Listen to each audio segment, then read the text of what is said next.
Hi, what's up everyone? It's your girl Kazuri Amo kutokea Kazuri Media, the #1 online viewers antidote.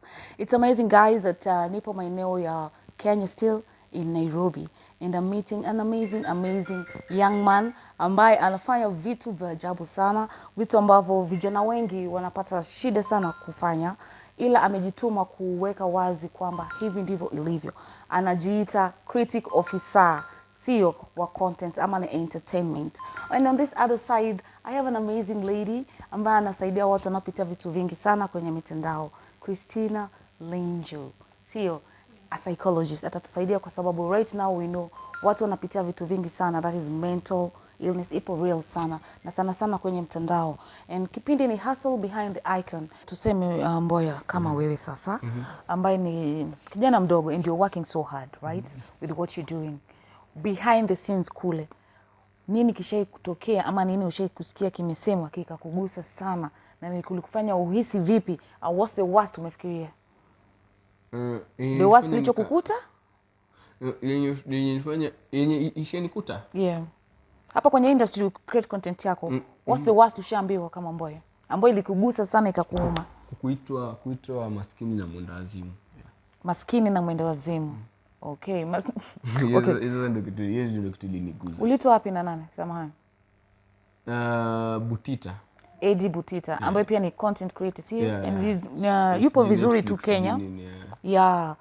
So, umewahi fanya naye kazi ama inakuwa unakuwa mwendazimu au? Butita mimi sijaifanya naye kazi. Like even if we meet it's just hi. But he said alikuwa anakufunza comedy. No. Hajawahi nifunza comedy. Okay. Yes. Okay, hata kama okay. Ashanifunza ni comedy and there's a time alifanya interview recently with Eve and then he said that me and him we are talking. Eve told him, so tumesema hasa kwa tabia za nini, sorry.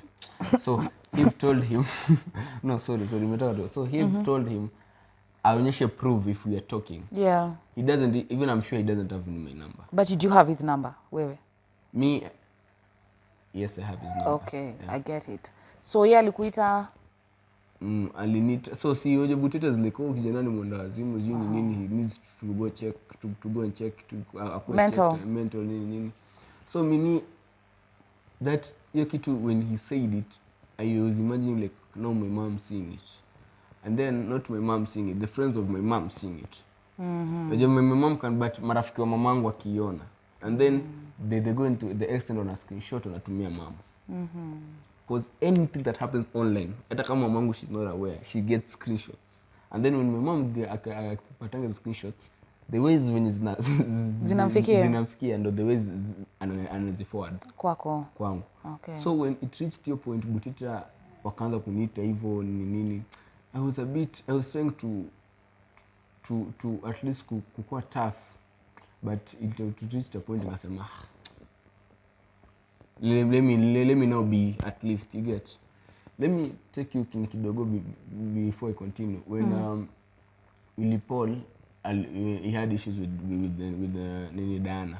Willie Paul even broke Alilia because yes, he broke down. Because he was imagining now here, okay, even if her mom, you know, his mom hayuko alive, or if she's alive, I own hiyo kitu. The aunties own hiyo kitu. You see, yes, Will Paul here and there, relationships here and there panapale.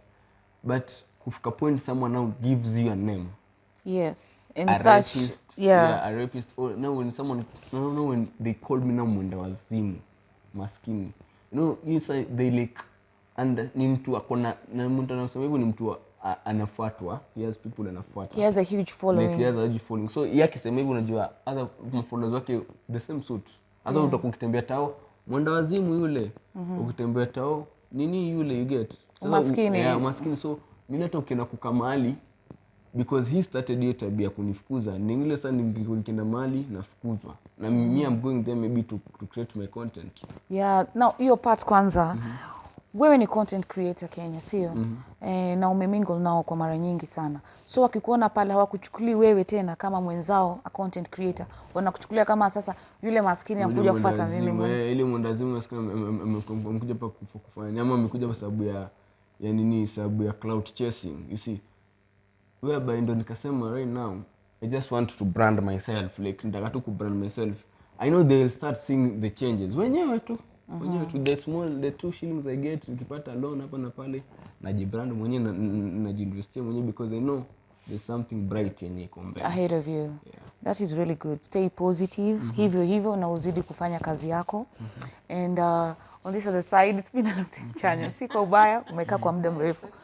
You've heard Vincent Mboya, what he's gone through na zile vitu amesema. I don't know from your side, what would you say, ama utaeleza vipi other people ambao wanapitia nachokipitia Vincent Mboya from a professional angle?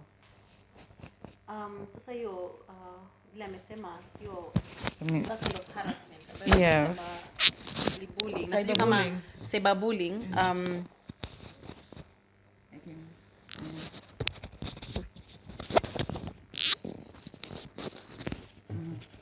so kama hiyo tunasema hiyo cyberbullying, I mean it's a very serious issue and it's very silent, kwa sababu kwanza ukiwa bullied you know, within the cyberspace, unapata kuwa you feel quite lonely because you don't have people around you who can defend you, you know. And then the unfortunate thing about cyberbullying pia ni kwamba inafanyika anywhere and anytime. So si kama ile physical bullying ambayo tuko hapa and then I bully him. Yeah. He can decide to, you know, walk out and ishie hapo, you know. Ama nyinyi mnaweza kuja muingilie mseme hapana, don't bully him. But now you see something about cyberbullying is that it can happen anywhere and at any time. And because now we are living in a technological world, you know, where we have technological advancements, now people are having smartphones. Yeah, social media. So social media ndio iko active. There's a lot of information going through social media. So you find that, and then we also have our own handles, social media handles, you know, Twitter, Instagram, kila mahali, YouTube. So unapata kuwa now, if like for example yeye kama whatever he does, you know, he's in that space, in that social media space. So hiyo bullying ikitokea inaweza tokea anywhere, you understand. So hata akiwa na simu yake iko kwa matatu pengine, angalie maybe YouTube imenionyesha, I mean how many people have viewed my ama Instagram nini kinaendelea, alafu anaona zile comments, anaitwa maskini, anaitwa mwendo wazimu. You see they will affect him, you know. He has just mentioned the issue about like his mom's friends sharing screenshots of, you know, what is happening within the social media space. That is also affecting him as a person, na pia ina affect pia familia yake. So you see, cyberbullying is a really, it's a silent thing and it can make you feel very lonely, because sasa unashindwa, who will help me? And then he has talked about, you know, followers. So ameitwa maskini ama ameitwa mwendo wazimu, and then amekuwa kwa ile, you know, maybe a YouTube video ya mtu ambaye yuko na followership kubwa. Mona. So unapata, now he'll be wondering, all these people, maybe 100,000 views, all these people think mimi ni maskini ama I've gone bonkers. You get? That can really affect him, because you can feel very lonely and you can feel very discouraged, especially now that he's a budding content creator. He wants to grow. You know, he has a vision. He wants to make it in life. I mean, he has just explained to us the struggles that he has gone through. Yeah. So you can see he's been struggling and he's doing something to try and make his life better, you know, because he has this vision of becoming, you know, a famous person, you know, out there. Yeah. Or in the public, you know, the public eye. So unapata hiyo cyberbullying, it can really, really affect a person. Now, like for example, him feeling that he's very lonely, he's being attacked everywhere, from all sides. And then also that labeling. So ameitwa maskini, ameitwa mwendo wazimu, 100,000 followers of, you know, the person who has attacked him might be thinking that kweli, if this guy we are following amesema ni maskini ama he's a mwendo wazimu, so probably it's true. You get? So that labeling is also very dangerous, because it can end up affecting him mentally, you know, and even physically, because anything that affects your mental health will also affect your physical health. Yeah, and also now, by extension, it will affect even his family. You know, his mother will feel bad. His friends also. So it's a very unfortunate thing that happens, and it's something that needs to be addressed because it causes a lot of issues. Now, for example, I can only imagine what he's going through, you know, being bullied, being called names, being labeled. So At this corona point. And yeah, still at this don't corona, have his- exactly. I mean, it was unfortunate that he couldn't afford rent, and it was difficult for everyone. Yeah. But sasa wale wasanii wanamwambia wewe ni maskini. I mean, they're not actually even painting the correct picture. People are struggling everywhere. He's not the first one to come out and say that he needs help. You know, many people are struggling. People are locked out of their houses. People's property was auctioned. You know, so he's just. I mean, I could say he was quite courageous to even raise a placard in town. How many people have such courage? Honestly, Yeah, you get. that's And the good thing about him is he didn't go to steal money, you know, to pay rent. He had reached the end, and then he even got creative and thought, if I could write a placard, maybe I would get help, you know. So at least even use the right channels to try and find help. Because again, he has mentioned he contacted his auntie, his web, you know, people within his circles, and they couldn't offer much help, you know. And we understand people are struggling during the corona period. So he had to look for a way of surviving. yeah. And I'm glad that he got help, yeah. But it's unfortunate that the way the help came, according to how he's explained it, it didn't go down well with him, you know. And that created a rather, you know, issue of bullying, you know. Yes, Kuitwa maskini jeuri. people thought Yeah. that after getting the help from Jalas, Yes.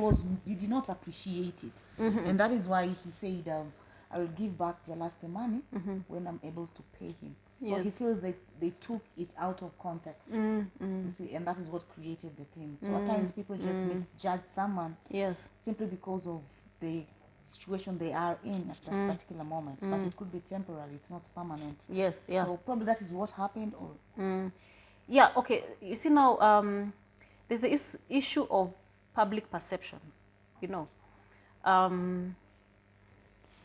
People perceive things differently. We can have the same situation here, but how you'll perceive it will be very different from how you'll perceive it and how I'll perceive it. And people tend to focus most on the negative as opposed to the positive. So probably, I don't know, I didn't read his, you know, the reaction after that 18K issue, but probably some people within, you know, the people who commented on that post, probably the people who saw it from his perspective. And then, of course, because people want to dwell on the negative, because negative brings news, you know, it attracts a lot of attention. So it just blew out of proportion. yeah. And people now tend to focus on that. They won't start thinking of, this guy had a point. Enyewe alipatiwa hii pesa na maybe the way this guy talked, hakuongea vizuri.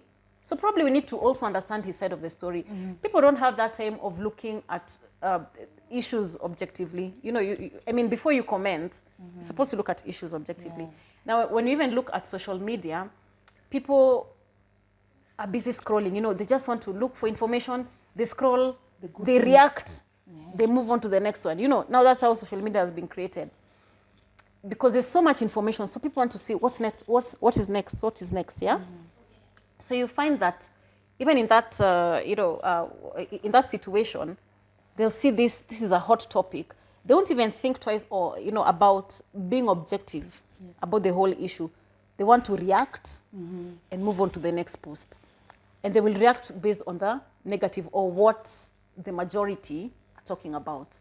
So they'll be reacting on the negative as opposed to probably thinking objectively about. So you get that people tend to support a lot of that good life that they see, that's created on social media. Yes. As opposed to supporting someone like Mboya, who is living his reality. Sina rent, sina nini.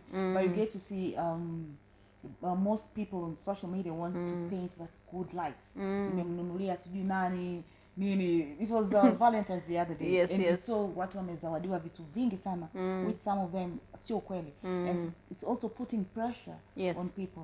So unakuta kwamba to support a content creator ambaye anatokea kama huyu, aonyeshi flash life and all that, inakuwa ngumu sana. Yeah. Yeah, I think Yeah, that's a problem because unfortunately,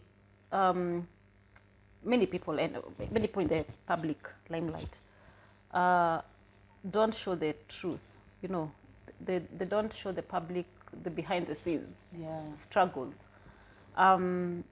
They just want to show people the end product. So I can afford this, you know, I can afford this flashy lifestyle.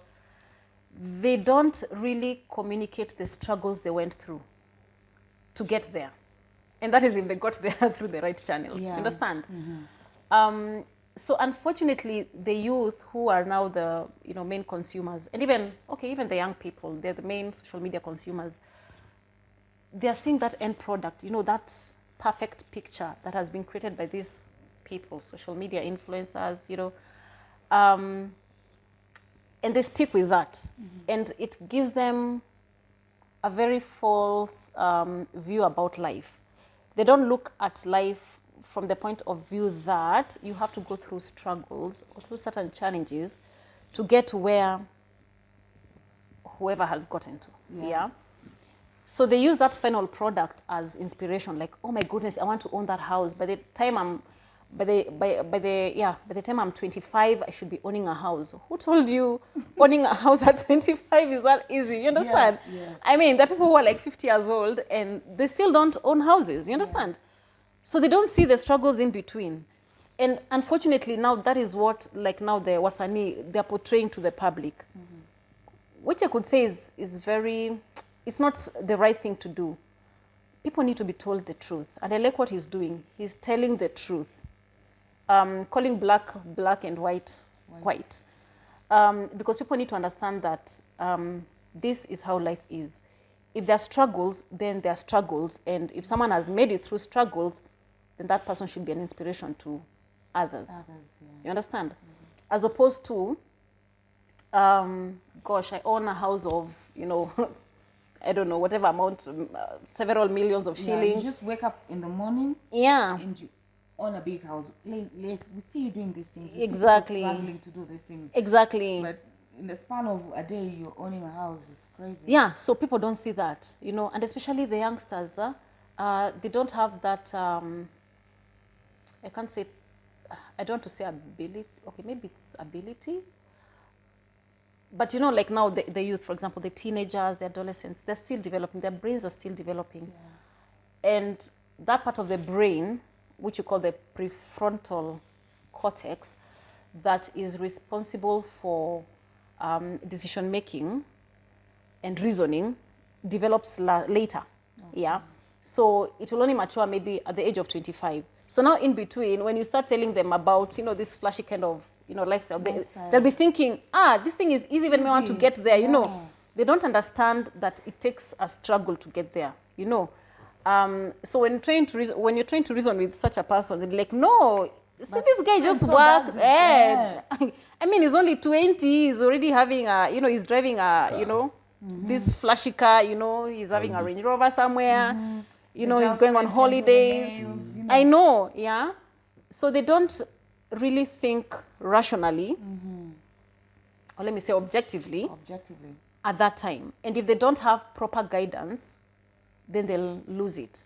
They'll start wishing for life that isn't realistic. And that can also create a lot of mental health issues and a lot of other, psychosocial issues, so to speak, And I think that's where we are right now. There's a lot of mental issues because you find that so many people are committing suicide. So many people are trying to come out and say, I need help, I've been going through this in silence. They suffer first in silence. And when they get a chance to speak out and they get pushed down, they go back inside, lock themselves inside, and that's when you get to hear, so and so died, committed suicide, or this and this happened. I think it's too much. It's too much. Yeah, that's another form of bullying, actually. When you come out in the open and you say that you're going through something, people start thinking, Ama, you want attention. Yeah. Or you're chasing clout. You know. That's what they say. Yeah, you're chasing clout or you want attention. Oh, you have depression. You just want attention from people so that people feel oye for you, and then now you get followers, you know. And that's not really true, because it takes a lot of courage. Like the way he did, I mean, he went out with a placard. We already know his story. Yeah. He was desperate. He needed something to happen. Yeah. But someone else will interpret it and say, "Uyu alikuwa anatafuta followership." Maybe he was using that so that he can now build his brand. You understand? Yes. So people can interpret things very differently. And unfortunately, now they start bullying you because of that. They're not even understanding your context. They don't even understand your motivations. Yes. And they start bullying you because of that. You're seeking attention. You know, now that can really cause someone to, as you said, withdraw. And when they're withdrawing, they're not withdrawing from a good point. They're withdrawing because, first of all, I mean, they feel that they have been harassed. They feel like they're not valued. So even their sense of self-worth goes down. So it affects their self-esteem. It affects their self-confidence. They end up getting depressed. Yeah, they end up getting depressed. And now, if you're like a content creator who's in the social media space, and something like that happens to him, and I mean, it's only natural for him to pick up his phone and check. Okay, so what kind of comments have I received? Do you understand? Is there anything positive? Or is there anything positive? And then he sees, like, out of 150 comments, for example, only 2 are positive. Yeah. You see, he'll dwell on the negative. Like, gosh, probably I'm this way. Probably I'm actually maskini, or probably I don't even deserve doing content creation, Or maybe I was actually seeking attention. Now you start doubting yourself, which is not even the truth. So you end up having a lot of self-doubt, and of course, because you're anticipating now more negative comments, you start creating anxiety within you. So you're inducing anxiety, so you'll end up suffering from anxiety, you'll end up suffering from depression, you will withdraw from the, Society. Yeah, from society, because you want to stay alone. Like he said, alikuwa nasikia kujifungia mahali because it's too much. It's too much. There's too much negativity that you can't even handle. It's overwhelming. Yeah. Imagine having like a YouTube post with 1.1K comments and like 90% of them are negative. I mean, what does that do to you, honestly? I don't These know. are people. So does it mean does it mean 1,000 people think of me this way? Yeah. So what does that do to your mental health? You'll get depressed. You'll start having all these negative thoughts about yourself. You'll get depressed. Your self-esteem will be affected. Your self-confidence will be affected. You'll start having anxiety. You'll lose friends, of course, because now, depending on who also your friends are following, you might end up losing friends. What does it do? You feel isolated. You get even more depressed.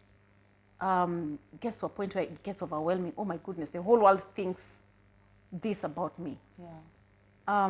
You start having suicidal thoughts. Yeah. Or if you don't even, you could have suicidal thoughts, or you could even get to a point whereby you start, having other disorders, having eating disorders, so comfort eating, and especially now females usually engage in a lot of comfort eating, to feel good. So they end up eating highly, fatty foods, foods that are high in fat and sugar to just feel good. So they'll start having such eating disorders. Men will, even women, they will start self-medicating. So they'll start using substances. So they'll either start abusing alcohol or their drugs of choice just to feel good, And of course, now that leads them also now to the path of addiction. So it just creates a host of other problems that become very complex in the end. So it's really, really important to actually be aware of this kind of cyberbullying and taking steps to address it. Yeah. Wow. Amazing. Yeah. So for the type of content that he's doing, what kind of advice would you tell him, just to maybe have a thick skin in this industry? I know anything you would tell him, advise him on how to go about it? Yeah. So his content is a bit controversial, let me say, because people don't want to be told the truth. Yes. And then again, people don't receive positive criticism positively. Yes. You know, they think criticism is criticism. I mean, I like his idea because if you'll criticize someone because of whatever they did, I expect that person to look into that criticism and use it as a learning experience. Like, what can they do to become better people so that they don't make that mistake again, you know? Yeah. And if he's praised someone, then that person should also take it positively and, make themselves even better, you know, in that area. But now, unfortunately, people tend to focus on the negative. So what does he do? As I said, I like his idea. So it's bound to actually attract a lot of negative vibe from people, and especially when he offers positive criticism, because people don't want to be told. Yeah. And also especially when he exposes the fake lifestyle of people out there. So people might not want to be told that they are fake or they're living a fake life because they want to create a certain image out there so they get a lot of followership, yeah? Especially like, with someone like Mboya criticizing someone like, let's say, Bahati. It would go just the other way around. As opposed to Bahati having a beef with someone like Willie Paul KRG or Jalas. People who are more established. Yeah. Yeah, exactly. Yeah, because now him is coming up, so they might tend to, he might receive a lot of backlash from people. And especially, you know, like, if I use the example, Bahati followers, you know, they might end up, you know, attacking him. So what does he do? I mean, he needs to just focus on his mission and vision. So why is he doing this in the first place? What is his mission? So he wants to offer positive criticism as well as praises, yeah? So what is his mission? What motivates you about that? So he needs to stick with that and advance it, because that is what he's passionate about. So as long as he's passionate about that, then he needs to do it in a very excellent manner. So looking for strategies that can help him to build that, that idea. Yes. Yes. To build that idea or build that content in such a way that people will appreciate it, you know.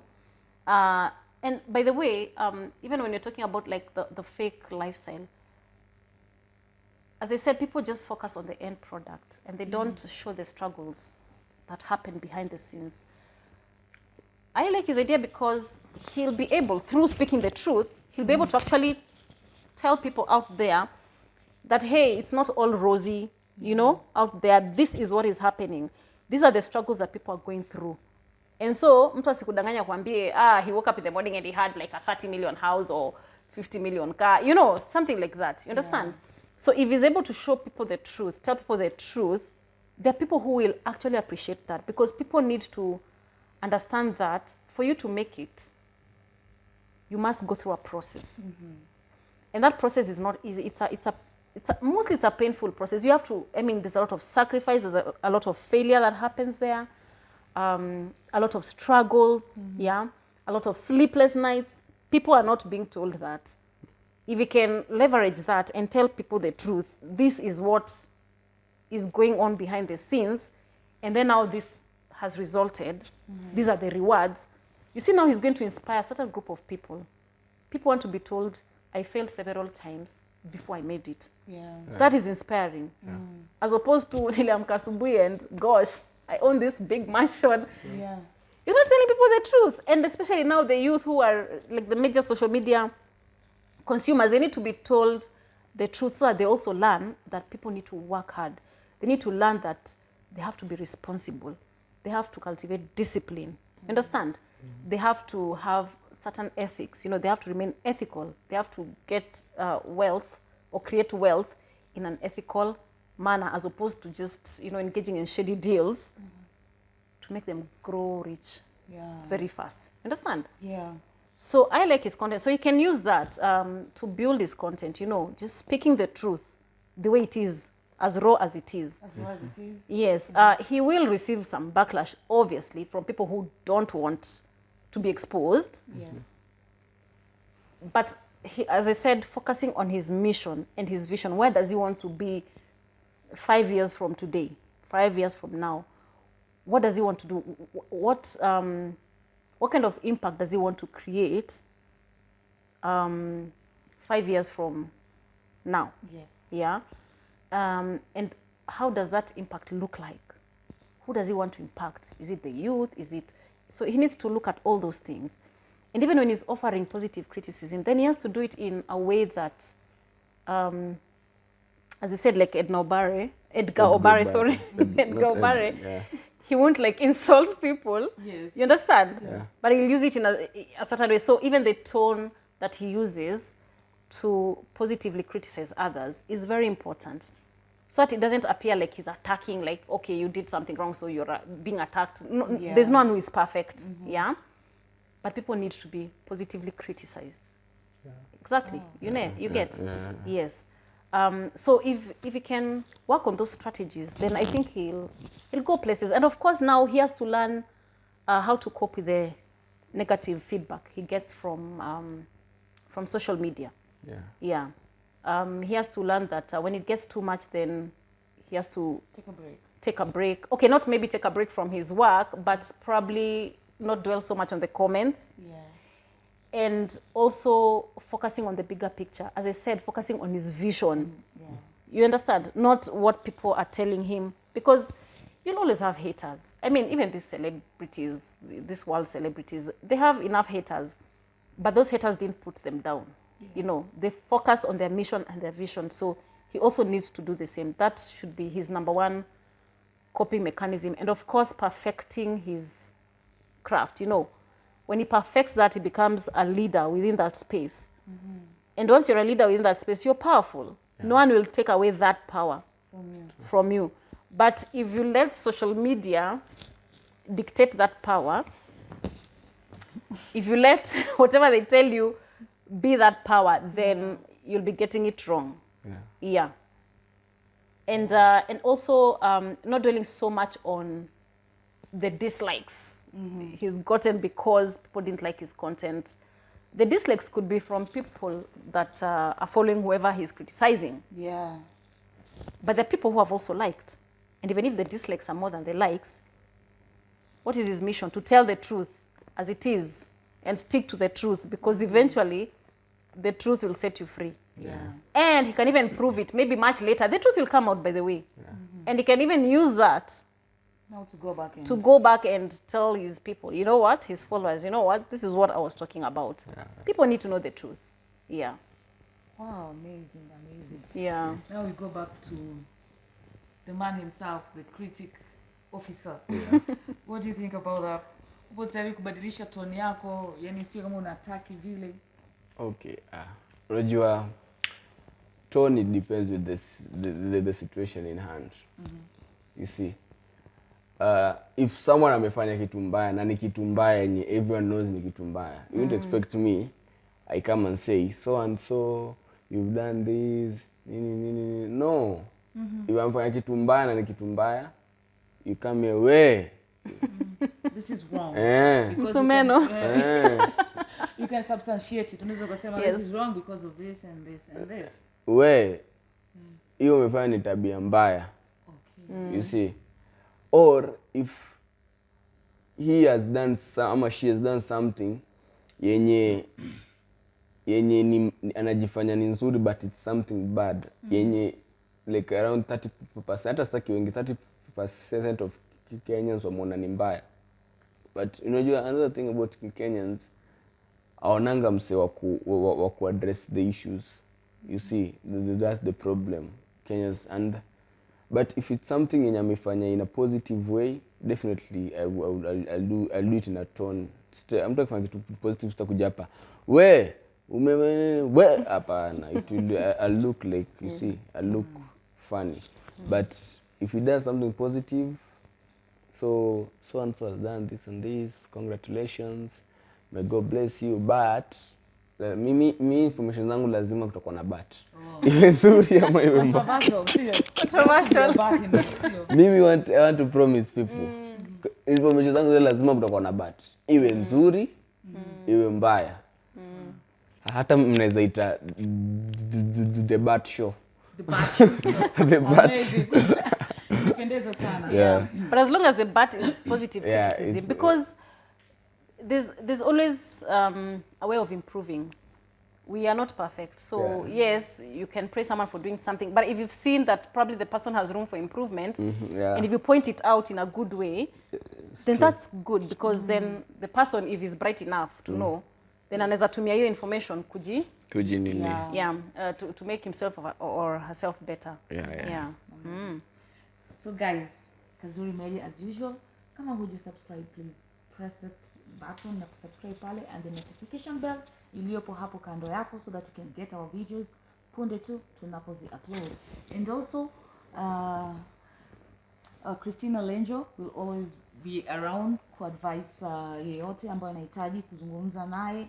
We'll put her social handles na contact zake pale, so you can always get to her if you have mambo yote ambayo yanakusumbua kwenye akili, get to her.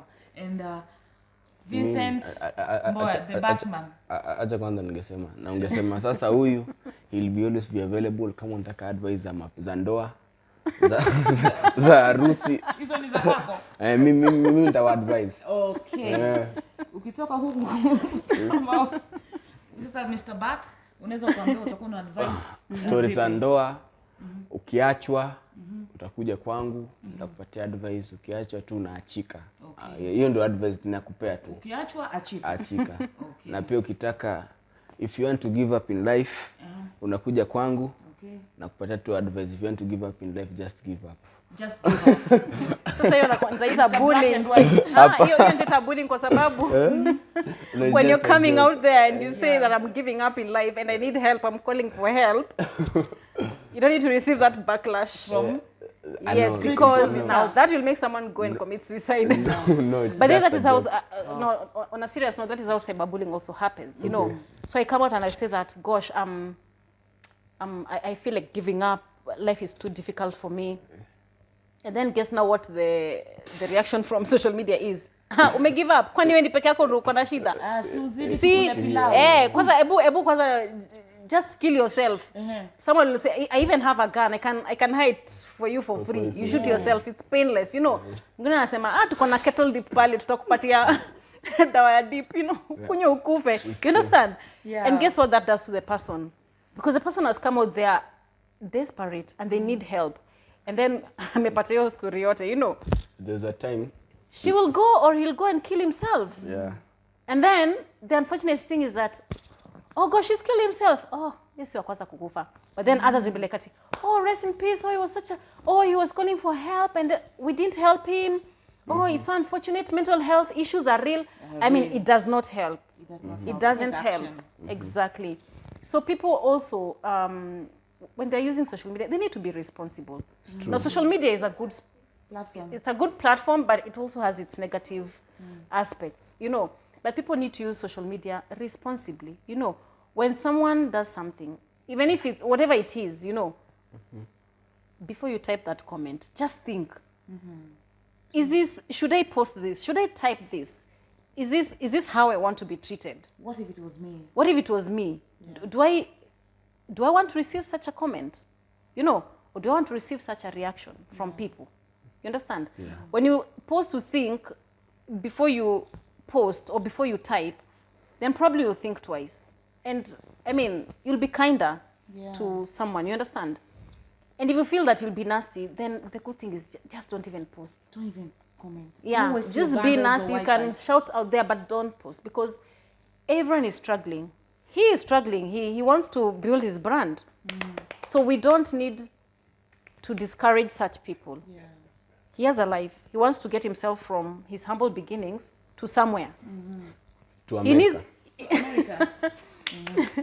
He needs a lot of social support. You understand? Yeah. So it's not about the other artists labeling him and telling him, when he maskini, it's like they're telling him, Since you came from humble beginnings, kaa tu hapo, you know, just stay Yeah, there. you're meant to That be is, there. yeah, you're meant to be there. That is totally wrong. I mean, we are supposed to empower people. We're supposed to inspire people. You understand? And I think this life is all about making others' lives better, not putting people down and discouraging them. I mean, how does it even help you? You understand? They're supposed to empower people, like people who are upcoming, like him. They need to be even supported by other artists and even by the people, you know, within the society. Yeah, within the society, you know. So before you type that comment, that nasty comment or that rude comment, before you throw those insults, you know, and hurl them, please think twice. Do you want to receive such kind of feedback yourself? Yeah. Do you want to receive that, or do you want your sister or your brother or your mother or your father to receive such kind comments. of such comments? If the answer is no, then don't post it or don't even type it. You'd rather keep it to yourself, or you can go shout out there, you know, where they will not hear. Yeah. Because I think we need to empower our artists, and we need to empower anyone who is trying to make a living. Amazing. Bwana tuambie tunapata kwa bei gani na tunapata wapi? Hizi maneno zangu merchandise. Yes. By the it's something zingine. Okay, this is something brand new, by the way. This is the first show I'm with them, and also I'm planning